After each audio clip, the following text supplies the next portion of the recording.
My name is Justin Love. I'm a dermatology PA. I've been practicing for 18 years.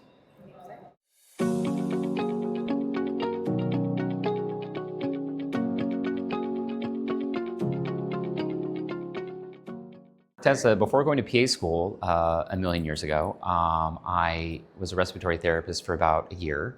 So I worked nights, worked inpatient in hospitals, so I drew blood gases, I put people on ventilators, I extubated people, intubated people, and so kind of helped them wean off of ventilation, provided breathing treatments, treated a lot of patients with asthma, COPD, tried to help get people off of ventilators, but also having, again, kind of difficult end-of-life situations where the families decided to take somebody off of kind of life support, and that's ventilation is kind of part of the process. So I had to do that as well.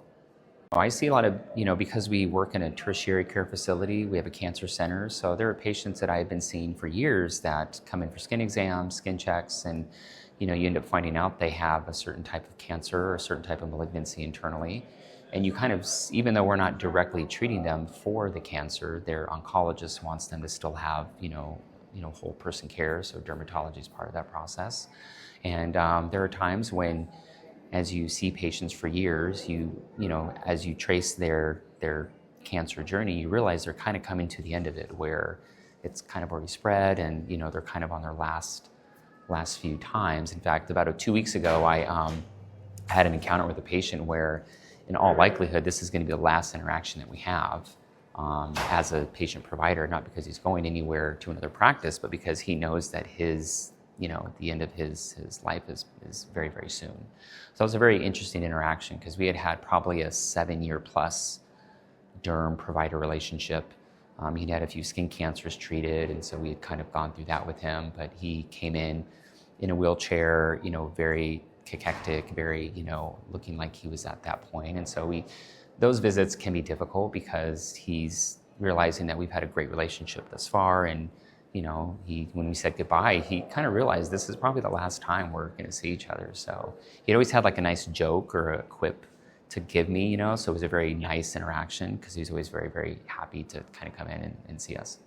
I think early on in their career, if they're having to have difficult end-of-life conversations with patients, I think they need to ask themselves, am I kind of prepared to do this? Do I feel prepared to kind of have this conversation? I do think that they should have come up with a format or something that they do want to say. I don't think they should wing it. You're not just walking into a room and discussing topical retinoids for a 13-year-old that has acne. So I think they need to ask themselves if they're ready to have that conversation. I think they need to prepare themselves for that before the patient gets in the room. But also I think they need to make sure that they set enough space and they create that in their schedule so that they don't feel rushed through that conversation, so they can provide enough time for questions and answers, or just kind of making sure the patient feels kind of heard, because that's not what somebody wants to kind of go through, is I felt rushed through my visit because there was 4 other people waiting. So it does take some planning, it does take some intentionality to say, okay guys, I need this 20-minute block, and I don't need anybody to interrupt me, and if I've been in the room longer than what is normal, that's okay, we're having a difficult conversation.